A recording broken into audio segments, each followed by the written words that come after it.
Hello students, welcome to my class. আজকে তোমাদের মাধ্যমিকের ভৌত বিজ্ঞানের সাজেশান দেব। তো আজকে সাজেশান সবার প্রথম কথা একটা জিনিস আমাদের সবার প্রথম জানতে হবে যে আমাদের ভৌত বিজ্ঞানে নাম্বার ডিভিশন কি আছে। দেখো, আমাদের আছে মেনলি ভৌত বিজ্ঞানের মাধ্যমিকে 13খানা চ্যাপ্টার। সেই 13খানা চ্যাপ্টারের 3টে অংশ আছে, সাধারণ বিজ্ঞান, পদার্থবিজ্ঞান আর রসায়ন। ঠিক আছে, তো তোমরা মোটামুটি আশা করছি সবাই পড়াশোনা করে নিয়েছিল, কিন্তু এখন পুরো সিলেবাসটা কভার করার জন্য আমাদের কিছু মেন টপিক লাগবে যেগুলো পরীক্ষায় আসার সম্ভাবনা খুব বেশি এই 2024-এ। ঠিক আছে, কত সালে? 2024 সালে মাধ্যমিকে।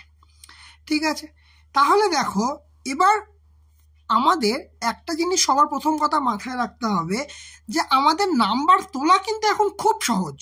কেন সহজ? কারণ আমাদের এখন শর্ট কোয়েশ্চেন প্রচুর আসে। তাহলে আমাদের যদি শর্ট কোয়েশ্চেনটা ভালো করে কভার করতে পারি প্রতিটা চ্যাপ্টারের, তাহলে কিন্তু আমাদের মার্কসটা এমনি বেশি আসবে। ঠিক আছে, দেখো শর্ট কোয়েশ্চেন এখানে 1 নম্বরের আসবে 15টা কোয়েশ্চেন, মানে লিখতে হবে। আবার এখানে 1 নম্বরের 21টা, তাহলে 21 আর 15 এখানে কত পাচ্ছ? দেখো এখানে 21 আর 15, এখান থেকে 36টা কিন্তু শর্ট কোয়েশ্চেন তোমরা পেয়ে যাচ্ছ। ঠিক আছে, এছাড়া এই যে 2 নম্বরের যে কোয়েশ্চেনগুলো আছে, অনেক জায়গায় এইগুলো 1 নম্বরের কোয়েশ্চেনও চলে আসে। ঠিক আছে, 1+1 এরকমভাবে অনেক সময় আসে, এমনকি এই জিনিসটা 3-এও দেখা যায়। তাহলে আমরা কিভাবে স্ট্র্যাটেজিক্যালি পড়বো সেইটা কিন্তু আমার দেখার দরকার।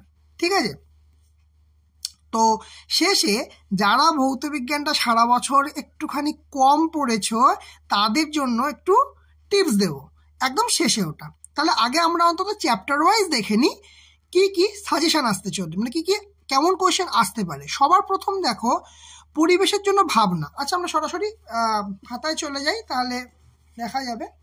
দেখো ফার্স্ট চ্যাপ্টার কি আমাদের পরিবেশের জন্য ভাবনা। ঠিক আছে, সেখানে 1 নম্বরের 1টা কোশ্চেন, 1 নম্বরের 2টো কোশ্চেন আর 2 নম্বরের 1টা কোশ্চেন। তাহলে এই চ্যাপ্টারটা থেকে মেনলি কিন্তু আমার শর্ট কোয়েশ্চেনটাই বেশি আসবে।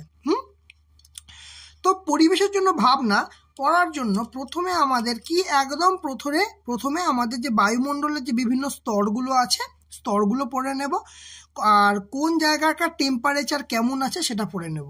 এছাড়াও তোমার বিভিন্ন স্তর যেমন ট্রপোপজ, স্ট্র্যাটোপজ, ওজোন স্তরটা কোথায় আছে, কোথায় মেঘ দেখা যায়, কোথায় কোনটাকে শান্তমণ্ডল বলে, কোনটাকে ক্ষুব্ধমণ্ডল বলে, এগুলো যেমন বেসিক কোয়েশ্চেন, এইগুলো কিন্তু আমাদের জানার দরকার আছে।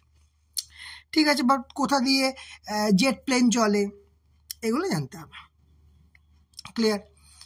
আচ্ছা, আর একটা ইম্পর্টেন্ট কোশ্চেন থাকে এখানে মেরুজ্যোতির, কোনো কিন্তু প্রতিটা জিনিস ভালো করে একটু মনে রাখবে। ঠিক আছে, আচ্ছা এই জিনিসটা কিন্তু পরীক্ষাতে অনেকবার আসতে দেখা গেছে যে উচ্চতা বৃদ্ধির সঙ্গে বায়ুমণ্ডলের উষ্ণতার কেমনভাবে পরিবর্তন হয়, খুব ইম্পর্টেন্ট। আর এই ওজোন স্তরটা কিন্তু ডিটেলসে পড়বে, কারণ এখানে ওজোন স্তর আসবেই, আর ওজোন স্তর পড়তে গেলেই তোমাকে গ্রিন হাউস এফেক্ট সেখান থেকে চলে আসবে, ওজোন স্তরের কীভাবে ধ্বংস হচ্ছে চলে আসবে, আর ডিটেলস লেখা মানে বিক্রিয়া কিন্তু কিছু আসবে। কারণ বিক্রিয়াতে কি আসবে, ধরো ওজোন থেকে কিভাবে অক্সিজেন হচ্ছে, অক্সিজেন থেকে ভেঙে আবার জায়মান অক্সিজেন, মানে যে বিক্রিয়াগুলো আছে সেই বিক্রিয়াগুলো একটু দেখবে। ঠিক আছে, আচ্ছা আর কি আছে? জীবাশ্ম জ্বালানি, সেটাকে আমাদের কীভাবে রক্ষণাবেক্ষণ করতে হবে, তাদের তপন মূল্য কী, মানে কয়লা, এলপিজি, কেরোসিন, বায়োগ্যাস কি, এই যে টপিকগুলো আছে সেগুলো পড়বে। আর অপ্রচলিত শক্তি মানে সৌরশক্তি থেকে বা জোয়ার ভাটার শক্তি যেগুলো আছে তোমাদের বইতে, অপ্রচলিত শক্তির পার্টটা কিন্তু খুব ভালো করে পড়বে, কারণ এটা তো খুব ইম্পর্টেন্ট টপিক এখন আমাদের সমাজের ক্ষেত্রে। তো অপ্রচলিত শক্তি থেকে কোশ্চেন কিন্তু আসার সম্ভাবনা সবচেয়ে প্রবল। ঠিক আছে, এটা কেন? আমরা পরিবেশের জন্য ভাবনা। এই চ্যাপ্টারটা কিন্তু আমাদের পড়তেই হবে, কারণ এখানে যে 5 নম্বর আছে 5-এ 5ই পাওয়া যাবে। ঠিক আছে, আচ্ছা এবার আসো গ্যাসের আচরণ। গ্যাসের যে আচরণ কোথায়? গ্যাসের আচরণ, ঠিক দেখতে পাচ্ছ গ্যাসের আচরণে কেমনভাবে আমাদের ভাঙা আছে, 1:1, 1:2, 2:1, 3:1। ঠিক আছে, মানে 1-এর 1টা কোশ্চেন, 1-এর 2টো কোশ্চেন, মানে শর্ট কোশ্চেন আসছে 3টে, 2-এর আসছে 1টা কোশ্চেন, আর 3-এর আসছে 1টা কোশ্চেন। ঠিক আছে, তা এইখানে কয়েকটা জিনিস খুব ইম্পর্টেন্ট। শর্ট কোশ্চেন যেমন ইম্পর্টেন্ট অবশ্যই, এখানে যে কটা টুকুনি লেখা আছে একটা টপিকও ছাড়বে না, তাহলে কিন্তু এখান থেকে 8 নম্বর থেকে কমে যাবে। ঠিক আছে, এখান থেকে যেন একটুও যেন বাদ না যায়। বয়েল সূত্র অবশ্যই পড়বে, তার গাণিতিক সমীকরণ কিভাবে লিখবো অবশ্যই পড়বে, চার্লসের সূত্র অবশ্যই পড়বে, তার সমন্বিত রূপ দুটো একসঙ্গে মার্চ করে কি হবে, কোনটা হবে, P1V1/T1 = P2V2/T2, এই যে প্রমাণটা এটা অবশ্যই করে যাবে। ঠিক আছে, আর কি চার্লসের সূত্র VT যে লেখচিত্রটা আছে সেটা দেখবে, কারণ লেখচিত্রটা দিয়ে দেবে কার সূত্র, চার্লস বয়েল, এই 3-4টা অপশন দিয়ে দেবে। ঠিক আছে, আচ্ছা তারপরে এইখানে যে বয়েলের যে PV যে লেখচিত্র আছে সেটা। ঠিক আছে, আচ্ছা এইবারে আর একটা জিনিস দেখো, বাস্তব গ্যাস কি, আদর্শ গ্যাস কি, কখন আমরা কোনো গ্যাসকে আদর্শ গ্যাস বলবো, কখন আমরা কোনো গ্যাসকে বাস্তব গ্যাস বলবো, সেটা কিন্তু এই জায়গা থেকে পাবো। আর কি আছে, পরম শূন্য উষ্ণতা, এটাও খুব ইম্পর্টেন্ট আমাদের। পরম শূন্য উষ্ণতা কি, অ্যাভোগাড্রো সংখ্যা অবশ্যই পড়বে, এখানে যে প্রমাণটা আছে PV = nRT, এইটা অবশ্যই পড়বে, STPর 1 লিটারে মানে 22.4 লিটার যে ধারণাটা সেটা অবশ্যই পড়বে, আর সার্বজনীন গ্যাস ধ্রুবক যে জিনিসটা আছে সেইটা কিন্তু অবশ্যই পড়ে যাবে। ঠিক আছে, তাহলে এই 8 নম্বর আর আগেরটার 5 নম্বর, এইখান থেকে 13 নম্বর পাওয়াটা কিন্তু অপেক্ষাকৃত অনেক সহজ। ঠিক আছে, এবার আসো রাসায়নিক গণনা। রাসায়নিক গণনায় সিম্পল জিনিস যে একটা 1 নম্বরের কোশ্চেন, একটা 3 নম্বরের কোশ্চেন। এই যে 3 নম্বরের কোশ্চেনটা, এটা সাধারণভাবে গাণিতিক উদাহরণ থেকে আসে। ঠিক আছে, একটা তোমাদের একটা দিয়ে দেবে, ধরো একটা বিক্রিয়া দিয়ে দেবে, সেটার কত মানে CA যেমন 40 এরকম করে বার করতে হবে। ঠিক আছে, তো এইভাবে আমাদের এই গাণিতিক উদাহরণটা আসবে, আর 1 নম্বর থেকে হয়তো এই পার্টটা থেকে বা কিছু একটা দিয়ে দেবে, একটা শর্ট কোয়েশ্চেন দিয়ে দেবে। ঠিক আছে, ভর শক্তি সম্মিলিত নিত্যসূত্র, এটা কিন্তু একটু পড়ে যেও, এখানে কিন্তু মেন কিন্তু গাণিতিক উদাহরণ। এবার তোমাদের একটা কথা বলি, যদি তোমরা এখনো গাণিতিক এই চ্যাপ্টারটা সম্বন্ধে অনেক গাণিতিক উদাহরণে যদি ভয় থাকে, এই চ্যাপ্টারটা যদি না করো, তাহলে এখন নতুন করে পড়তে যেও না। ঠিক আছে, তা যদি অবশেষে সময় থাকে, আগে বাকিগুলো যদি মার্কসটা আগে তুলে নাও, তারপরে এইটা পড়বে। ঠিক আছে, তো এখান থেকে আমি একই রাখছি, 3 থাক। তারপরে দেখো, এরপরে আসছি তাপের ঘটনাসমূহ। তাপের ঘটনাসমূহতে 5 নম্বর আছে। তাহলে এখানে আমরা কি পড়বো, যে দৈর্ঘ্য, ক্ষেত্রফল, ক্ষেত্র আর আয়তন প্রসারণের যে গুণাঙ্কের প্রমাণটা আছে, আর গুণাঙ্কটা কি জিনিস পড়বো। গাণিতিক উদাহরণটা দেখুন, যে গুণাঙ্ক যে আমাদের সূত্রটা আছে সেখান থেকে আমরা কিন্তু গাণিতিক উদাহরণ একটা দুটো দেখে যাব অবশ্যই। ঠিক আছে, এইটা খুব ইম্পর্টেন্ট, যে গ্যাসের প্রসারণ গুণাঙ্কের সংজ্ঞায় প্রাথমিক আয়তন বা চাপকে 0 ডিগ্রি উষ্ণতায় সাপেক্ষে প্রকাশ করা হয়, কিন্তু কঠিন বা তরলের ক্ষেত্রে তা প্রযোজ্য নয় কেন। খুব ইম্পর্টেন্ট এই কোশ্চেনটা। ঠিক আছে, আচ্ছা কঠিন তরল গ্যাসের তাপীয় প্রসারণটা দেখবে, তাপ পরিবাহিতাঙ্ক কি, তার CGS SI ইউনিট কি, অবশ্যই পড়বো। আর তাপ পরিবহন কোন কোন বিষয়ের উপর নির্ভর করে, তাপীয় রোধ কি জিনিস, এই কটা জিনিস আমরা পড়ে যাব। তাহলে এখান থেকে ম্যাক্সিমাম জিনিসটাই কভার হয়ে যাবে। ঠিক আছে, এরপরে আসবো আমরা আলোতে। দেখো আলোতে আছে আমাদের 12 নম্বর, কম নয় কিন্তু, 12 মার্কস। কটা আসছে, দুটো শর্ট আসছে, 4-2-4টে শর্ট কোয়েশ্চেন আসছে, 2 নম্বরের একটা আসছে, 3 নম্বরের দুটো আসছে। এইবারে দেখো, যদি তোমার আলো চ্যাপ্টার সম্বন্ধে কনসেপ্ট ক্লিয়ার থাকে তাহলে কোনো সমস্যা নেই। ঠিক আছে, কিন্তু যদি কনসেপ্ট ক্লিয়ার না থাকে তাহলে কি করব, যদি কনসেপ্ট ক্লিয়ার না থাকে তাহলে সেই বস্তুগুলো একদম শেষে বলবো যে কি করতে হবে।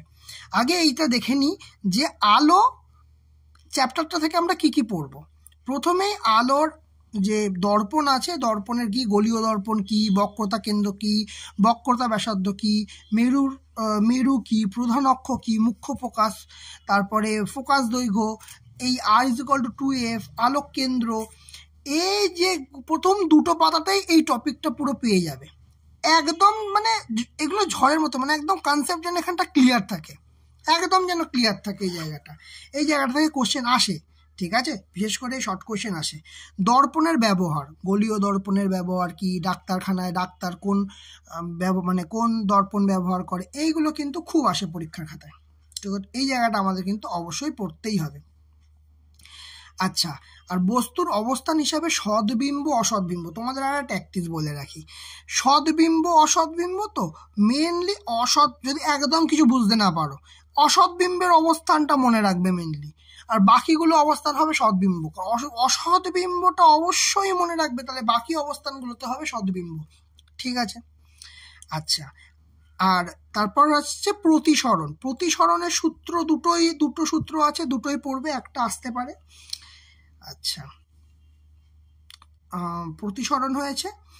তারপর ঘন মাধ্যম থেকে লঘু মাধ্যমে আলো গেলে কি হবে, লঘু মাধ্যম থেকে ঘন মাধ্যমে আলো গেলে কি হবে, মানে কখন অবিলম্বের দিকে সরবে, কখন অবিলম্বের থেকে দূরে সরে যাবে, এগুলো আমাদের জানার প্রয়োজন আছে। তারা ঝিকমিক করে কেন, এই কোশ্চেনটা আসে অনেকবার। প্রতিসারাঙ্ক কি, পরম প্রতিসারাঙ্ক কি জানতে হবে। আর যদি এখান থেকে কোনো প্রমাণ আসে আলো থেকে, তাহলে সবচেয়ে দেবার প্রবাবিলিটি এইটা বেশি। ঠিক আছে, এই যে প্রমাণটা আছে অবশ্যই করবে, ডেল্টা সমান I1 বাই, মানে অ্যাকচুয়ালি এটা চ্যুতিকোণের প্রমাণ। ঠিক আছে, তোমরা চ্যুতিকোণ যেখানটায় আছে প্রিজম দিয়ে, সেইখানটায় তোমরা পেয়ে যাবে এটা। ঠিক আছে। আচ্ছা, এরপরে আসছে লেন্সে। লেন্সের কি পড়বে, বক্রতা কেন্দ্র পড়বে, বক্রতা ব্যাসার্ধ পড়বে, প্রধান অক্ষ পড়বে, উন্মেষটা পড়বে। আর প্রতিবিম্ব, কখন কি প্রতিবিম্ব হয়, একটা জিনিস মনে রাখবে, তোমরা যদি তোমরা যে দর্পণের ক্ষেত্রে যে প্রতিবিম্ব হয় সেইটা যদি মনে রাখতে পারো দর্পণের ক্ষেত্রে, লেন্সের ক্ষেত্রে তাহলে আর মনে রাখতে হবে না।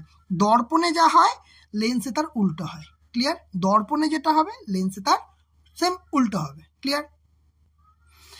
এরপর দেখো মানুষের চোখ, এই যে এত ইম্পর্টেন্ট, মানে এখান থেকে তুমি কোশ্চেন পাবেই পাবেই পাবেই। মানুষের চোখ থেকে কোশ্চেন আসবেই, ছবি আঁকবে, কোন স্তরকে কি বলে পড়বে, কোথায় কি তরল থাকে পড়বে, রেটিনা কি জিনিস পড়বে, পিতবিন্দু কি পড়বে, অন্ধবিন্দু কি পড়বে, এই প্রতিটা টপিক যেন ক্লিয়ার থাকে। মানুষের চোখ মানে আসবে এখান থেকে কোশ্চেন। ঠিক আছে। আচ্ছা, হাইপারমেট্রোপিয়া বা দীর্ঘদৃষ্টি, মায়োপিয়া বা স্বল্পদৃষ্টি, এই দুটো কোশ্চেনও কিন্তু খুব ইম্পর্টেন্ট এবং শর্ট কোশ্চেনে আসবে। আর প্রেসবায়োপিয়া কি, কিভাবে আমাদের এটার প্রতিকার করা যায়, মানে দীর্ঘদৃষ্টি, স্বল্পদৃষ্টি মানে হাইপারমেট্রোপিয়া, মায়োপিয়া আর প্রেসবায়োপিয়ার প্রতিকার কিভাবে করা যায় সেটা কিন্তু আমাদের অবশ্যই জানবে, সঙ্গে ক্যাটারাক্টটাও দেখে নেবে একবার। ঠিক আছে। ভিগবিয়র কি, বিচ্ছুরণে পেয়ে যাবে।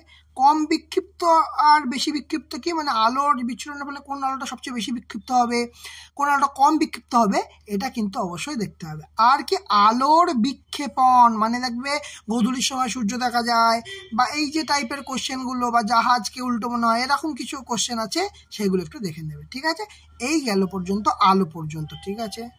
দেখো, চলতরিতের মেনলি দুটো পার্ট আছে, একটা তো চলতরিতের পার্টটা, একটা তড়িৎ চুম্বকত্বের পার্টটা।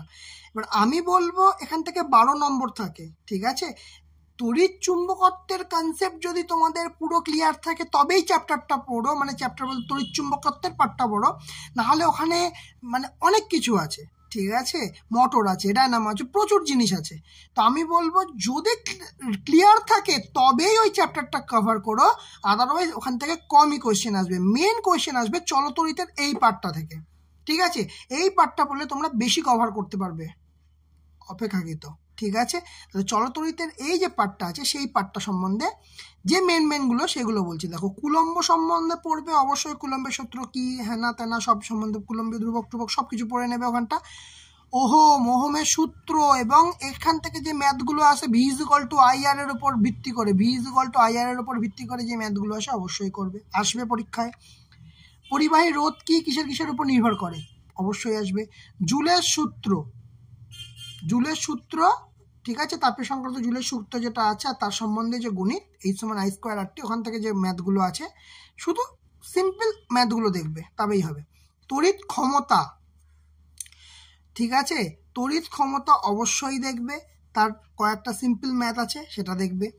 আর এই যে সূত্রগুলো আছে, সন্তরণ নিয়ম, বামহস্ত নিয়ম, ফ্যারাডে ল, লেঞ্জের ল, এই যে চারটে আছে, চারটে ল একদম নিখুঁত করে পড়বে, যে কোনো একটা আসতে চলেছে। ঠিক আছে, যে কোনো একটা আসবে। ঠিক আছে, ডিসি আর এসির কনসেপ্ট কি, কোথায় ফ্রিকোয়েন্সি 0 হবে, কোথায় ফ্রিকোয়েন্সি কত হবে, আমাদের সাধারণভাবে 50 হার্টজের ফ্রিকোয়েন্সি হয় এসির ক্ষেত্রে, ডিসির ক্ষেত্রে হার্টসটা 0 হবে, এই জিনিসগুলো একটু জেনে রাখবে। আর কোনটা ব্যবহারের ক্ষেত্রে সুবিধা, আমরা কেন এসি ব্যবহার করি, কেন এখন আর ডিসি ব্যবহার হয় না, সেইভাবে ব্যবহার হয়, ব্যাটারিতে হয়, বাট বেশি ব্যবহার হয় এসি, কেন ব্যবহার হয়, এগুলো একটু জানবে।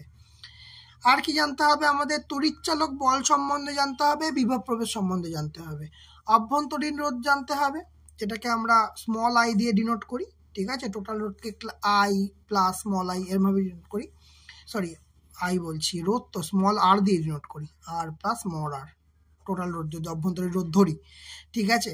আচ্ছা, সিএফএল এলইডি, এই দুটোর কনসেপ্ট কিন্তু ক্লিয়ার রাখতে হবে, কোনটা বেশি চলে, কেন আমরা এখন মানে কোনটা বেশি ইউজ করি, সিএফএল নাকি এলইডি, কেন আমরা এলইডি ব্যবহারের সুবিধা হয় না, তো না, এগুলো আমাদের কিন্তু জানতে হবে।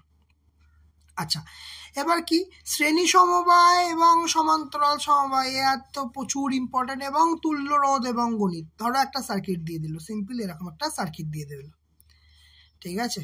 বললো এটার একটা তুল্যরোধ, এটা তুল্যরোধ বার করো, এটা ধরো 2 ওহম দিয়ে দিল, এখানে 3 ওহম দিল, এটা তুল্যরোধ বার করো, এটা শ্রেণী সমবায়। এবার যদি সমান্তরাল সমবায় দিয়ে দেয়, এরকম ভাবে কোনো একটা দিয়ে দিয়েছে, এখানে একটা, এর তুল্যরোধ বার করতে বলতে পারে, এখান থেকে আই বার করতে বলতে পারে, ঠিক আছে, ভি বার করতে বলতে পারে, তো এই অঙ্কগুলো একটু দেখে নেবে, ক্লিয়ার? তো মোটামুটি চলতরিতে কিন্তু এই টপিকগুলো যেগুলো আছে, এইগুলো যদি মোটামুটি কভার করতে পারো, তাহলে কিন্তু ম্যাক্সিমাম নাম্বারটা এই জায়গা থেকে চলে আসবে, ঠিক আছে? এরপর আসি পরমাণু নিউক্লিয়াস সম্বন্ধে। দেখো, পরমাণু নিউক্লিয়াস এইখান থেকে নাম্বার পাওয়ার মানে এইখান থেকে পুরো 5-এ 5ই পাওয়া যায় পরমাণু নিউক্লিয়াস, অল্প কিছু জিনিস টপিক কভার করলেই। এইটাকে একদম ছাড়বে না, সব ছোট যে চ্যাপ্টার আছে সেইগুলোকে আগে কভার করবে।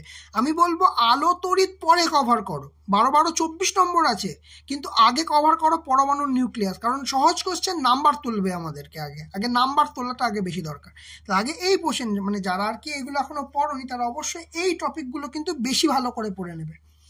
প্রথমে কি তেজস্ক্রিয়তা কি এবং তার ইউনিট আমাদের জানতে হবে, আলফা বিটা গামা এই যে 3টে রশ্মি আছে তাদের প্রকৃতি কেমন, আধান কেমন, ভরটা অতটাও ইম্পর্টেন্ট নয়, ভেদন ক্ষমতা কি, ভেদন ক্ষমতাটা মানে প্রচুর ইম্পর্টেন্ট, আর আয়নন ক্ষমতা, ঠিক আছে? আর প্রকৃতি এখান থেকে খুব ইম্পর্টেন্ট, ওকে? আচ্ছা, আলফা বিটা গামার নিঃসরণের ফলে নিউক্লিয়াসের কি পরিবর্তন হয়, ঠিক আছে? একটা গামা বেরিয়ে গেল, ঠিক আছে, বা একটা আলফা বেরিয়ে গেল কোনো নিউক্লিয়াসের, বা কোনো বিটা বেরিয়ে গেল, তার ফলে যে নতুন নিউক্লিয়াস তৈরি হবে সেই জিনিসটা কি, মানে সেটা কি হবে, সেটা কিন্তু দেবে পরীক্ষা, নিঃসন্দেহে দেবে।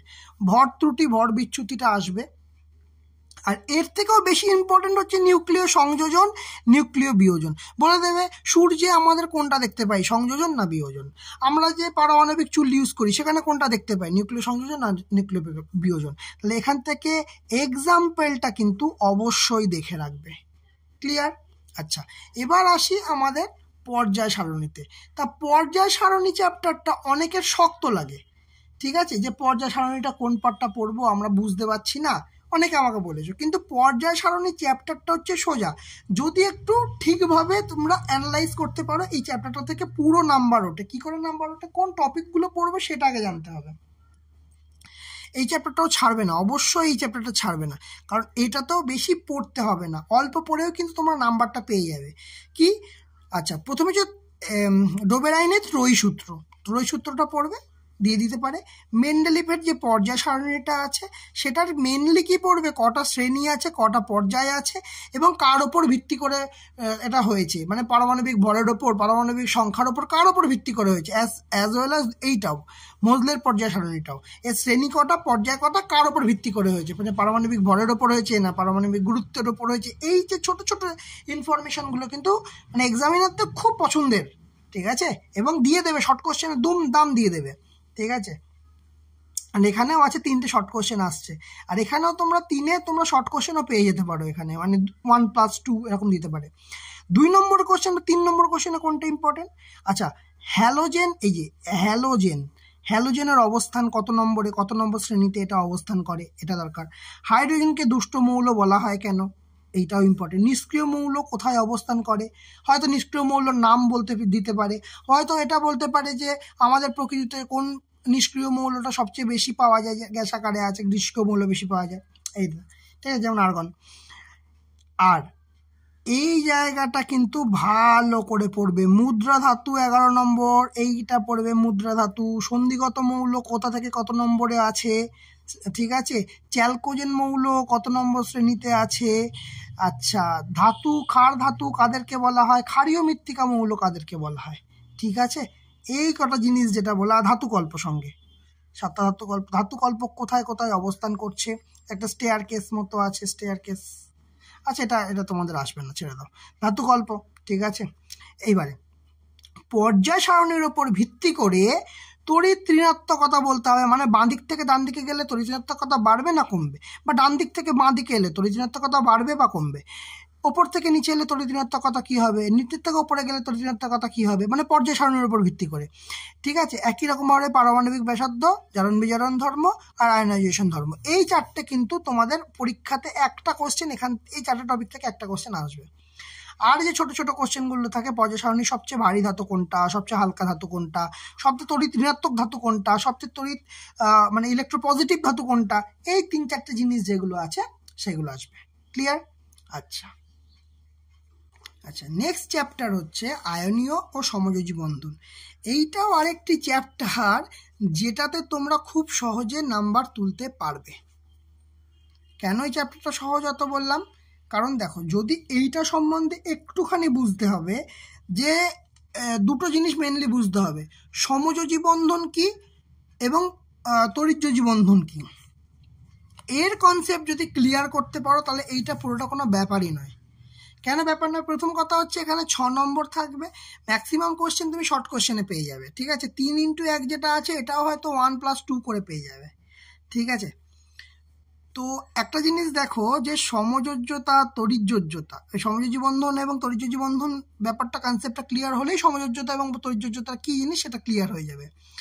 লুইস ডট থেকে একটা কোয়েশ্চেন আসে, বলবে হয়তো 2 নম্বর একটা ছবি একটা দিয়ে দেবে, দিয়ে বলবে এটা লুইস ডট, বা 1 নম্বর দিয়ে দেবে, বলবে লুইস ডট আঁকো, ঠিক আছে, বা 2টো দিয়ে দেবে, লুইস ডট আঁকতে বলবে।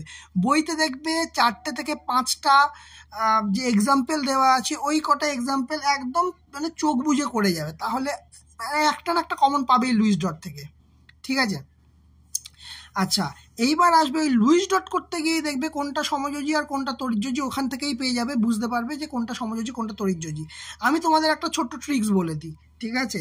মেন কি হয়, এদের পর্যায় সারণী আছে, তো এই পর্যায় সারণী আছে, পর্যায় সারণীর যদি বাঁ দিকের মৌলের সঙ্গে ডান দিকের মৌলের, মানে অ্যাকচুয়ালি বাঁ দিকের ধাতুর সঙ্গে যদি অধাতুর যদি মানে কি বলে বন্ধন হয়, তখন অ্যাকচুয়ালি সেটা আয়নীয় বন্ধন হয়। আর যদি ডান দিকের যে অধাতুগুলো আছে বা মৌলগুলো আছে তাদের মধ্যে যদি বন্ধন হয়, তখন সাধারণভাবে তাদেরকে কিন্তু আমরা সমযোজী বন্ধন দ্বারাই দেখতে পাই, ঠিক আছে। এই কনসেপ্টটা একটু ক্লিয়ার করে রেখো। আর হাইড্রোজেন বসে থাকে ওপরে, কিন্তু হাইড্রোজেনের সঙ্গে একটু হিসাবটা আলাদা হয়, তো হাইড্রোজেনটা বাদ দিয়ে কিন্তু বিষয়টা, তো হাইড্রোজেনের এক্সাম্পলগুলো কিন্তু একটু আলাদাভাবে ভালো করে দেখে নিও। ক্লিয়ার? বোঝা গেছে এই জিনিসটা? ওকে, এরপরে আসছি, এই চ্যাপ্টারটা কিন্তু অবশ্যই করতে হবে, আয়নীয় এবং সমযোজী বন্ধন। এবার হচ্ছে তড়িৎ প্রবাহ বিক্রিয়া, রাসায়নিক বিক্রিয়া। দেখো, তড়িৎ প্রবাহ রাসায়নিক বিক্রিয়ার এটাও 6 নম্বর আছে, এবং এটাও শর্ট কোশ্চেনের ওপর বেশি জোর দেয় এই চ্যাপ্টার থেকে, যে মৃদু তড়িৎ বিশ্লেষণ, তীব্র তড়িৎ বিশ্লেষণ কি, ঠিক আছে। তড়িৎ বিশ্লেষণে বড় কোশ্চেন আসতে পারে কি, যে তড়িৎ বিশ্লেষণের আয়নীয় ব্যাখ্যা, এইটা একটা বড় কোশ্চেন আসতে পারে এখান থেকে বেশি। আর কি, তড়িৎ, আচ্ছা জলেরটা মেনলি বেশি দেয়। আচ্ছা, তড়িৎদ্বার হচ্ছে অ্যানোড ক্যাথোড কি, এই কনসেপ্টটা ক্লিয়ার রাখতে হবে। তড়িৎ লেপন, মানে তামা নিকেলের মেনলি তড়িৎ লেপনটা দেয়, কোনটাকে অ্যানোডে নেব আর কোনটাকে ক্যাথোডে নেব, এই কোশ্চেন থেকে একটা আসবে, যে কোন তড়িৎদ্বারকে আমরা তামার তড়িৎ লেপন করব, আমি কোনটাকে অ্যানোডে নেব, কোনটাকে ক্যাথোডে নেব, এইটা কিন্তু কোশ্চেন দিয়ে দেবে, ঠিক আছে। তখন এটা লিখতে হবে। ওকে, এটা গেল আমাদের হচ্ছে, এটাও কিন্তু অবশ্যই পড়বে, কারণ এই ছোট চ্যাপ্টারগুলো না আমাদের নাম্বার মানে নাম্বারগুলো খুব ক্যারি করে। এইগুলো ছোট চ্যাপ্টারগুলো দেখতে হয়তো 6 নম্বর লাগছে, কিন্তু খুব ক্যারি করে। আচ্ছা, এরপরে হচ্ছে পরীক্ষাগারের রাসায়নিক এবং শিল্পে অজৈব রসায়ন। দেখো, এখানে 8 নম্বর আছে, 1 × 1 1 × 2 মানে হচ্ছে 4, এখানে 2 নম্বরের একটা, 3 নম্বরের একটা। দেখো, প্রথমে অ্যামোনিয়া আছে, অ্যামোনিয়ার রাসায়নিক বিক্রিয়া। শুধু রাসায়নিক বিক্রিয়াটা কেন বেশি পড়তে পারি, যদি রাসায়নিক বিক্রিয়াটা যদি ক্লিয়ার থাকে, তাহলে এতে আমার কি কি লাগছে, প্রস্তুত করতে সেটা জেনে যাব, কি উৎপন্ন হচ্ছে সেটাও জেনে যাব। এই জন্য রাসায়নিক বিক্রিয়াটা যদি ভালো করে দেখে নাও না, বাকি আর বেশি কিছু ভাবতে হবে না। আচ্ছা, শুষ্কীকরণ কিভাবে শুষ্ক করা যায়, কোন কোন পদার্থ ইউজ করা হয় না শুষ্ক করতে, এই শুষ্কীকরণের ক্ষেত্রে কিন্তু এটা অবশ্যই খেয়াল রাখবে। এই কোশ্চেনটা দেয় যে কোন কি, এই একটা পদার্থ দিয়ে দিল, দিয়ে বললে এই পদার্থটাকে কেন শুষ্ক করা যাবে না অ্যামোনিয়াকে, ঠিক আছে। আচ্ছা, লাইক আর অ্যামোনিয়া প্রচুরবার মানে বহু যুগ ধরে এই কোশ্চেনটা আসে লাইক আর অ্যামোনিয়া থেকে, ঠিক আছে। 10 বছর আগেও এই লাইক আর অ্যামোনিয়া, তারপর নেসলার বিক্রিয়া, এই দুটো খুব আসে। আচ্ছা, জারণ বিজারণ ধর্মটা অবশ্যই দেখে নিও। আর হ্যাঁ, কি সতর্কতা নিতে হয় আর শিল্প ব্যবহার কি করতে হয়, সতর্কতার থেকেও শিল্প ব্যবহারটা দেখে নিও অবশ্যই। আচ্ছা, তারপরে H2S একই রকমভাবে রাসায়নিক বিক্রিয়া কীভাবে রাসায়নিক বিক্রিয়া প্রস্তুত করা, রাসায়নিক বিক্রিয়া যেটা আসে রূপোর সঙ্গে H2S এর বিক্রিয়া, কি কালার, কি বর্ণ ধারণ করে, ঠিক আছে, কি বিক্রিয়া হয়। আর এর শনাক্তকরণ, পচা ডিমের মতো গন্ধ একটাও আছে, আর কয়েকটা শনাক্তকরণ আছে, দেখে নিও। আচ্ছা, নাইট্রোজেন প্রস্তুতি বিক্রিয়া, এখানে বেশি কিছু দেখবে না, প্রস্তুতি বিক্রিয়া দেখবে। এবার শিল্পের ব্যবহার কি দেখবে, HCl, HNO3, H2SO4, এইবারে কোন পদ্ধতিতে প্রস্তুতি হচ্ছে, কোনটা অসওয়াইল্ড পদ্ধতি, ঠিক আছে, কোনটা স্পর্শ পদ্ধতি, এইগুলো কিন্তু প্রচণ্ড ইম্পর্টেন্ট। আর থেকে এই যে ওলিয়াম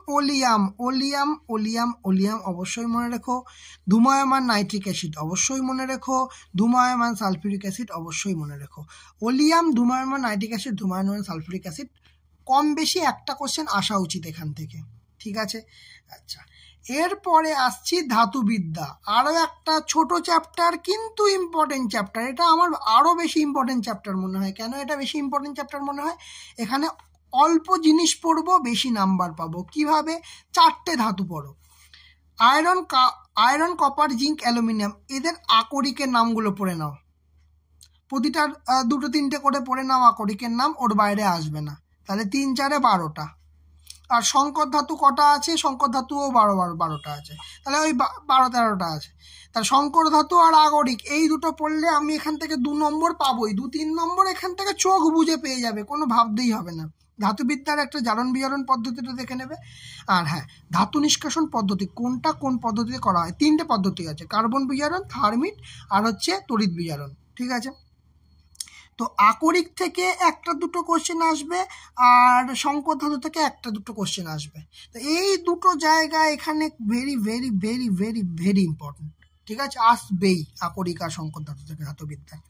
আর একটা আসে কি, মরচে পড়ার কারণ জিজ্ঞেস করে, হ্যাঁ, ফেরিক অক্সাইডের, শোধক ফেরিক অক্সাইডের হয়তো সংকেত জিজ্ঞেস করতে পারে, এইগুলো।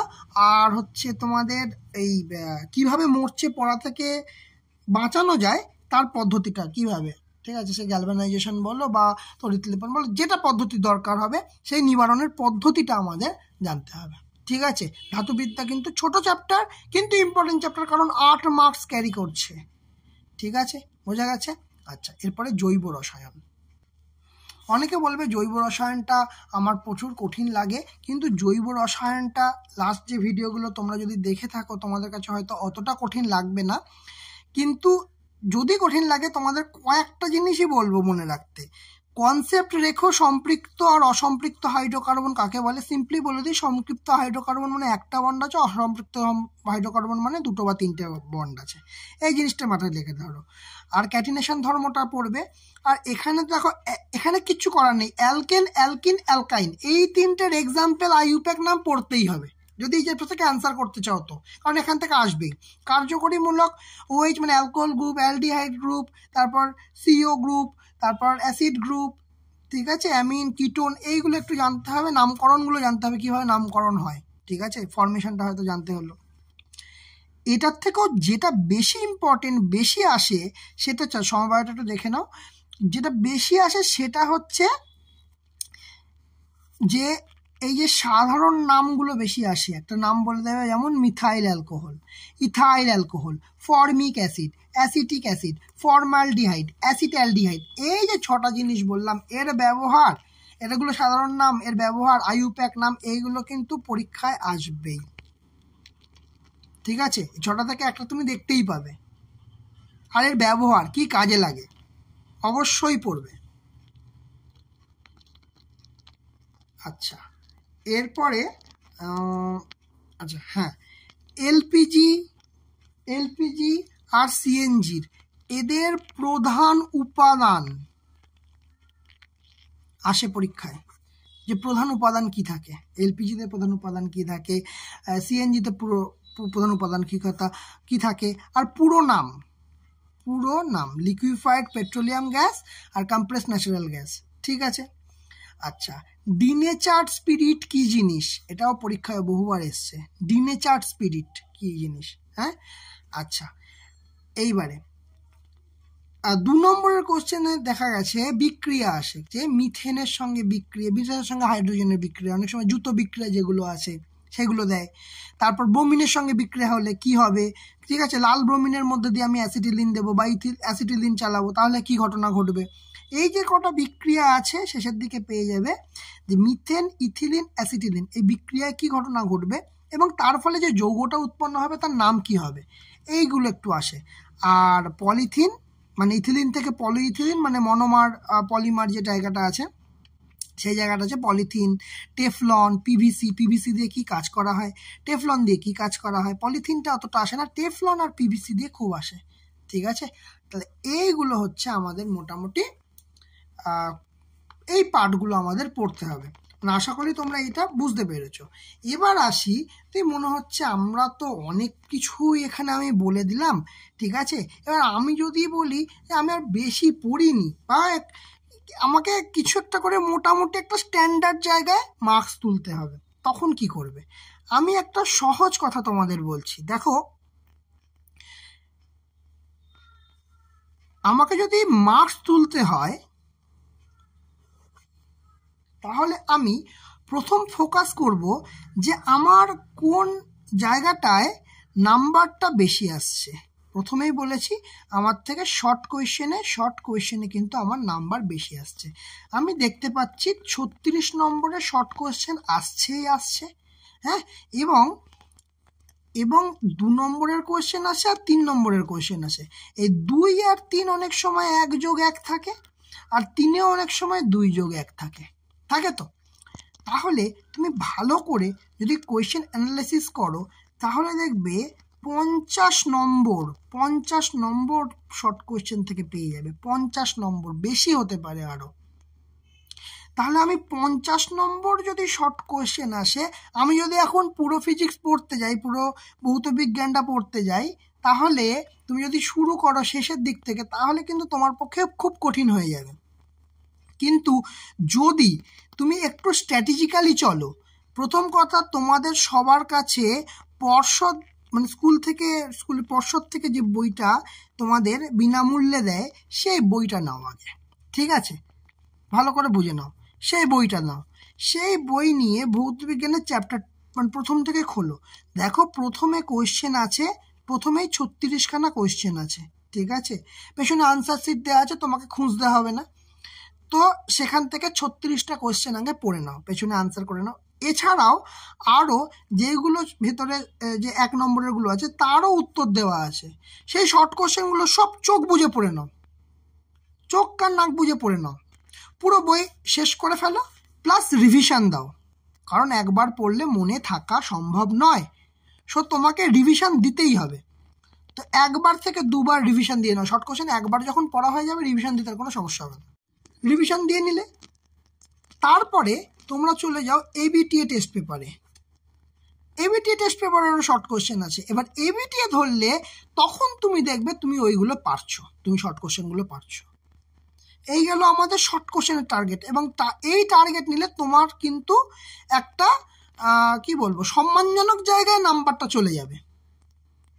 ঠিক আছে, আর বাকিদের বলছি সবাই ভালো করে পড়াশোনা করো, পরীক্ষা তোমাদের খুব ভালো হবে। আর তোমাদের আজকের এই সাজেশনটা কেমন লাগলো অবশ্যই জানিও। তো আজকের মতো আমাদের ক্লাস এখানেই শেষ।